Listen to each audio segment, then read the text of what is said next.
It begins like 100 other days in the American West. A stretch of road, a patch of dirt, two young men waiting outside a rundown trailer in Signal, Wyoming. They don't talk much. They don't need to. Ennis Del Mar, wiry and weathered beyond his years, stands with his hands in his pockets, boots planted firmly in the dust. Jack Twist leans against his truck, chewing gum and squinting into the morning light, his rodeo belt gleaming just enough to hint at the kind of man who likes to be noticed. They're both there for the same reason, a summer job herding sheep up on Brokeback Mountain. It's not glamorous, but it pays, and work this far out never asks many questions. The man running the job lays it out quick. One of them will stay up with the sheep, the other will handle camp duties. Breakfast in camp, but you sleep with sheep.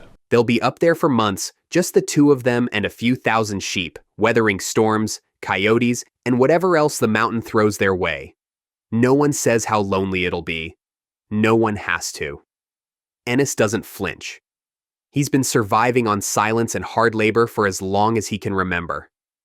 Jack grins, tries to spark conversation, but it doesn't go far.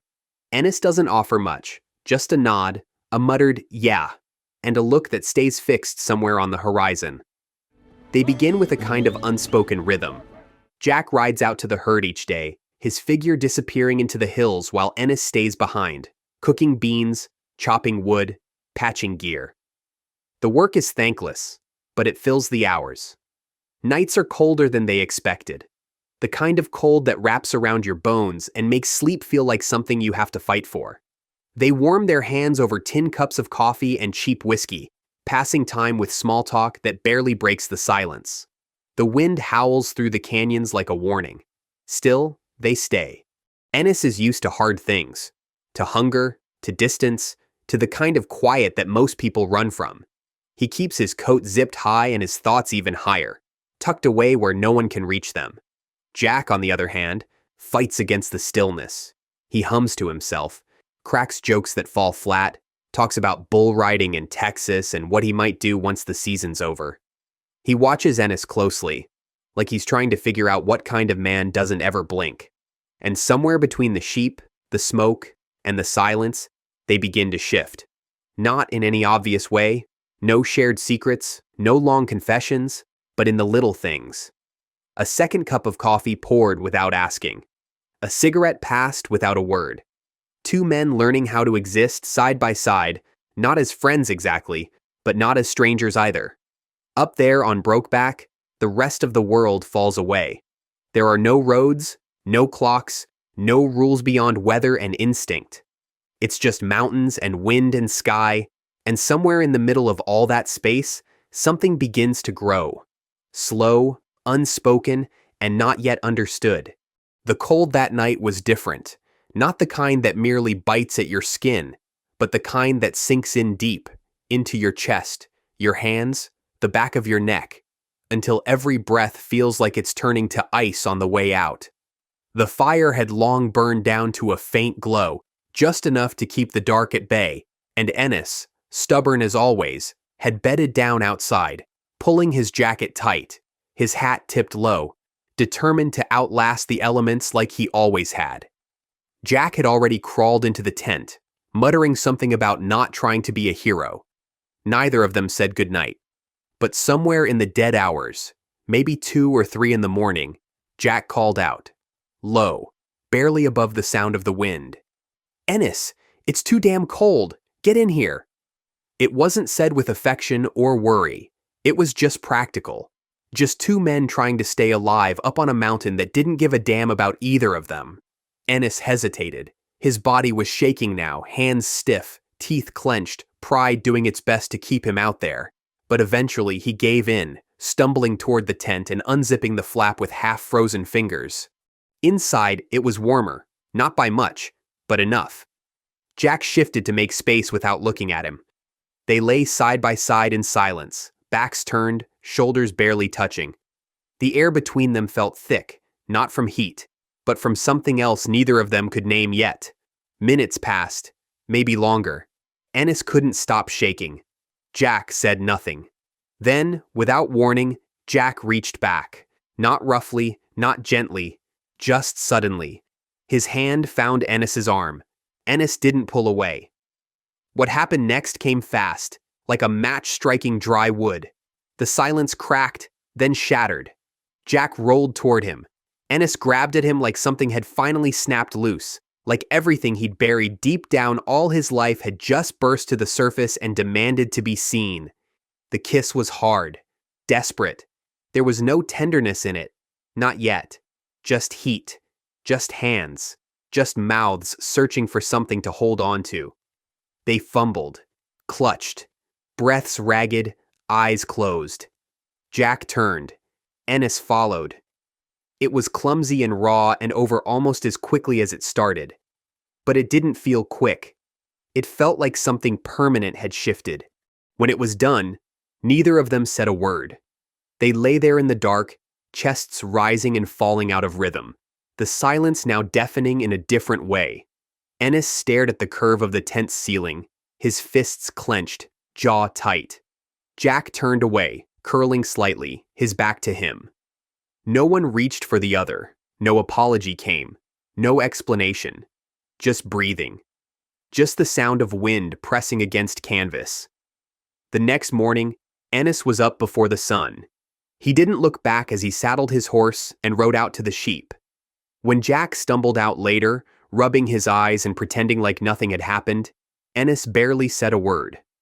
But everything about him was different.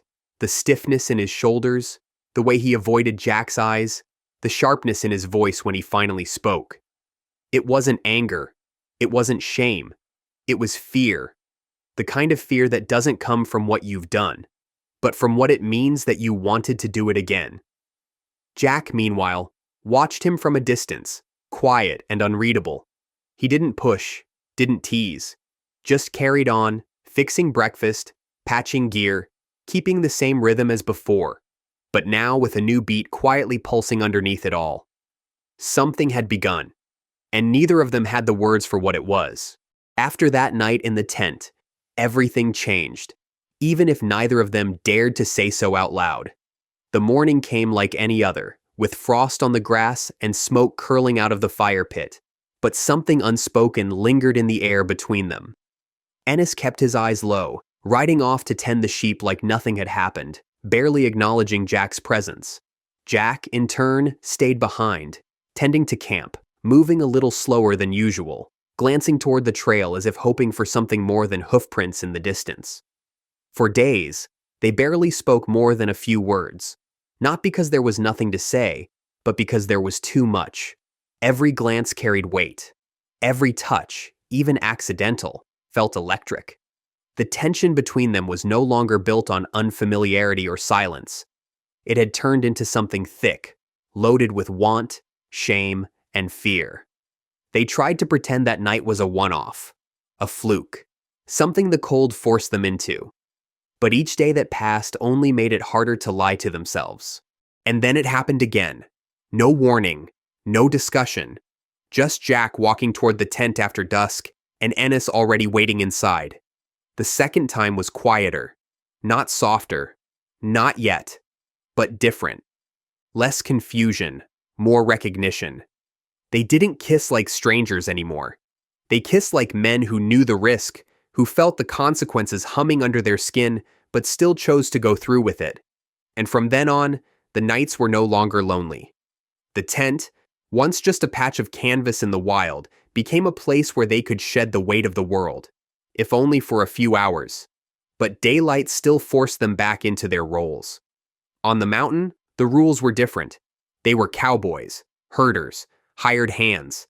They had a job to do and eyes to avoid, even if those eyes belonged only to each other. Ennis kept insisting it couldn't happen again, that they had to stop, that this wasn't what he wanted, but he never meant it. Not really. His hands always reached for Jack. His eyes always lingered. His body always betrayed him. Jack, more open, more willing to call this what it was, or at least feel it for what it was, started to understand that the thing between them wasn't going away. They started moving differently around each other. The silence turned warm instead of cold. Meals shared over the fire stretched longer. Laughter came easier. Jack would hum tunes while Ennis cleaned his rifle. Ennis would quietly roll Jack a cigarette without being asked. There were moments when they forgot to be afraid, where the sky stretched out endless above them, and they let themselves just be two people, alone, together. No one watching, no one judging, just them. But it wasn't perfect. The push and pull between them never stopped. Ennis would lash out, sometimes with words, sometimes just by pulling away. He didn't know how to name the feeling growing in his chest, only that it scared him more than anything he'd ever known. Jack would try to hold on to the good, but he wasn't blind. He saw the way Ennis looked over his shoulder whenever they were close. He felt the tension in his touch, like he wanted to be there and disappear at the same time. One afternoon, during a break in the work, Jack sat carving something into a piece of bark, while Ennis stared out toward the horizon. Jack asked him what he thought life might be like if they didn't have to hide. Ennis didn't answer. He just stood up, kicked dirt onto the fire, and said they had work to do. But that question stayed between them, clinging to the wind like smoke. What would it look like? A world where they didn't have to pretend. The summer rolled on. The sheep moved across the hills. Storms came and went. The two men built a rhythm that didn't need explanation. They knew what the other needed without asking. They shared cigarettes, stories, silences. They made love like it was the only way to speak the truth. And slowly, without permission, something fragile and real began to take root. Not just lust or longing, but the beginnings of love. A dangerous kind of love. A quiet kind. The kind that couldn't survive out loud. Then, without warning, it was over. The sheep were brought down. The job ended. The boss handed them their pay and barely looked up. Just like that, the world came crashing back in, full of sidewalks, trucks, and townfolk who would never understand what happened up there. Jack lingered, waiting for Ennis to say something. Anything. A promise. A plan. Even a goodbye that sounded like maybe it wasn't the last. But Ennis said nothing. He pulled his hat low, mumbled something about heading back to Riverton. Like I said, me and Al was getting married in November. We're trying to get something on the ranch, I guess. I might be back. I guess I'll see you around, huh? And walked away. Jack watched him go, the sound of his boots fading into dust. The mountain, once alive with meaning, now just stood silent behind them. When they came down from Brokeback Mountain, it wasn't just the job that ended. It was the world they'd built together, fragile and wild and hidden between the ridge lines. They returned to flat land, paved roads, and the kind of small-town expectations that leave no room for anything outside the lines. Ennis went back to Riverton and married Alma like he said he would. Jack drifted south, wound up in Texas, and married Lorene Newsom, a rodeo queen with perfect hair, a wealthy father, and a life carved neatly into place for him to step into. On paper, they did everything right. They became husbands. They became fathers. They became men no one would question. But inside those lives, something had shifted. For Ennis, marriage was never about love. It was about doing what was expected, checking off boxes, blending in, staying safe. He loved his daughters, sure, and he did his best to provide. But there was always something missing. A wall inside him he couldn't break down. He never spoke more than he had to. Never touched Alma unless she reached for him. Nights were long and cold even in bed. He'd lie awake, staring at the ceiling, unable to explain why something inside him felt unfinished. Like the best part of himself had been left behind on a mountain slope, wrapped in wool blankets and silence. Jack tried harder to play the role. He took to selling farm equipment with Lorene's father, dressed sharp, drove nice cars, cracked jokes at company dinners. From the outside, he looked like a man who'd made it. But the smile didn't reach his eyes. The charm was practiced. There were long nights where he'd sit on the porch with a drink in hand, staring out into the dark Texas sky, waiting for something to change. Something to shake loose inside him and make everything feel real again. But it never came. The marriage was functional, not warm. Lorene grew distant, buried herself in the business, left Jack to float alone in a house that always felt too big and too quiet. And yet, through all that time, the years, the birthdays, the drifting seasons, neither of them forgot. They didn't talk, they didn't write, but Brokeback lived in both of them, burned into their memories with a kind of painful clarity that nothing else could match. It wasn't just the sex, it wasn't even just the love. It was the way they had belonged to themselves up there, the way the world had faded and left only them, untethered, if only briefly, from everything they'd been told they had to be. Then, out of the blue, a postcard arrived. Jack sent it, short and simple. Just a few lines asking how Ennis was doing, if he might want to meet up sometime. No big talk, no confessions, just a flicker of possibility. A door creaking open after years of being nailed shut. Ennis stared at it for a long time before he wrote back, keeping his words guarded but saying yes. They agreed to meet. Jack would drive up. When that blue truck finally pulled into Ennis's dirt driveway, everything inside him came undone. They hadn't seen each other in 4 years, but the second Ennis laid eyes on him, standing beside the truck with that same cocky slouch and lopsided grin, the world tilted sideways. He didn't wait. He didn't think. He just grabbed Jack by the collar and kissed him, hard, desperate, clumsy. It wasn't tender. It was all teeth and fists and need. A decade of silence poured into that one moment. Alma saw it. She stood behind the screen door, holding a basket of laundry, and watched her husband kiss another man like he'd never kissed her in his life. She didn't say anything right away, just stood there, frozen, her breath caught in her chest. She'd always known something was wrong, had felt the distance, the way Ennis pulled away from her touch, how he disappeared inside himself at night. But now she knew, and knowing changed everything. From then on, the visits became routine. Jack would drive north a few times a year, and they'd vanish into the wilderness together, always calling it a fishing trip. Will you be back from fishing by next weekend, please? We're gonna fish the big one. Even when they never touched a rod. Ennis told no one. Could have sworn I seen it in here. It don't seem fair. You're going up there 2-3 times a year? Jack told Lorene he was going up to see an old friend. They met in motels, in forests, in rented cabins with creaky floors and dusty windows. For a few days at a time, they could be themselves, or something close to it. Jack would talk about buying a ranch together. What if you and me had a little ranch somewhere, little? You got your wife and baby in Texas and... Raising horses, living out where no one would bother them. He painted pictures of a quiet life, built on land and love and freedom. But every time, Ennis shook his head, said it couldn't happen, said he had responsibilities, children, ex-wives, fears that wouldn't loosen their grip. Jack didn't push, but each time he left, a little more of him stayed behind. The years didn't make it easier. The gap between them never closed, but it never broke either. Jack went on pretending in Texas. Ennis kept folding up into himself in Wyoming. They built separate lives that always felt half-lived, haunted by a summer that refused to fade. Neither of them dared call it love, but neither of them could call it anything else. Time passed, but not in any way that made sense. The years rolled on like dust over a highway, shifting, silent, and impossible to hold on to. The fishing trips became more infrequent. Life pulled at both of them in different directions. Ennis stayed in Wyoming, working odd jobs, living in rundown trailers and borrowed apartments, aging without ever really changing. Jack remained in Texas, locked inside a life that looked good on paper, but always felt like someone else's. They still saw each other.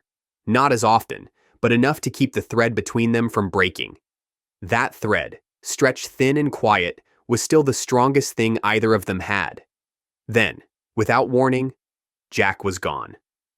Ennis sent a postcard like he always did. Nothing fancy, just a quick note, asking about the next trip, throwing out dates, hoping to hear back. But the postcard came back unopened, stamped in red. Deceased. One word. No explanation. No warning. Just gone. He called the number Jack had once given him. Lorene answered, her voice calm, almost too calm. She told Ennis there'd been an accident. On the truck out on a back road when the tire blew up. Broke his nose and jaw and knocked him unconscious. A tire exploded, she said. Jack was changing it when it blew, caught him in the face. Quick! she said. He didn't suffer. That's what they always say. Ennis didn't argue. He thanked her, hung up, and stood in the kitchen for a long time, holding the phone like it might start ringing again. But in his mind, the image was already forming. Not of a tire, not of an accident, but of a body in a ditch, beaten to death with a tire iron, the way his father had once shown him when he was just a boy. No one ever said it out loud, but Ennis didn't need them to. He knew. He'd always known. Later, when he found the courage, Ennis drove out to Jack's childhood home, a dry, wind-blown stretch of land in the middle of nowhere. He met Jack's parents, cold, stiff people with faces carved from stone. The father barely spoke, eyes full of suspicion. The mother seemed kinder, quieter, maybe carrying a weight she couldn't name. Ennis asked if Jack had left anything behind.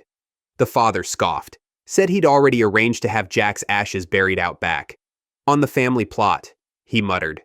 Not no damn mountain.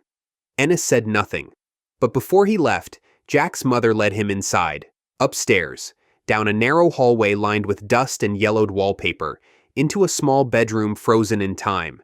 She opened the closet door and stepped aside, and there, hanging quietly on a nail, was a shirt. 2 shirts, actually, one tucked inside the other. Ennis recognized them instantly. The outer one was Jack's, denim, sun-faded and worn. But the one inside, it was his. The same shirt he thought he'd lost that summer. The same shirt Jack had ripped during a rough day on the mountain. It was stained, still faintly smelling of wood smoke and sweat. Jack had kept it all these years, pressed together, wrapped like one had been holding the other. Folded, not carelessly, but lovingly. Preserved like a memory that had never been allowed to live out loud. Ennis reached for the shirt slowly, fingers trembling. He didn't cry, didn't say a word, just stood there, holding them like something sacred. Like the only proof left that it had all been real. That somewhere, even if only for a while, they had belonged to each other. He brought them home. In the corner of his trailer, Ennis cleared out a space in the closet, pushed aside jackets he never wore, shirts he never folded, and hung them there. Still together, still holding each other. He pinned an old postcard of Brokeback Mountain above them, yellowed at the edges. That place still loomed large in his memory, not just for what happened, but for who he became there. It was the only place where he ever felt like he could breathe, where the silence meant comfort, not absence. He never spoke about Jack to anyone again. Not really. When people asked, he'd shrug. Say they were old friends, fishing buddies, nothing more. But every morning, before leaving for work, he'd glance toward the closet. And every evening when the trailer went still, he'd open the door. Not all the way. Just enough to see the shirts hanging there, one tucked inside the other, swaying slightly with the breeze from the window. As if Jack had just stepped out for a moment and might be back any minute now. In that quiet space, with nothing but wind outside and the soft hum of the trailer's walls, Ennis would sometimes reach out and press his fingers to the fabric. Not to move it. Not to disturb it. Just to remind himself that it was real. That they had been real. And that even if the world had never let them have more, this was something no one could take.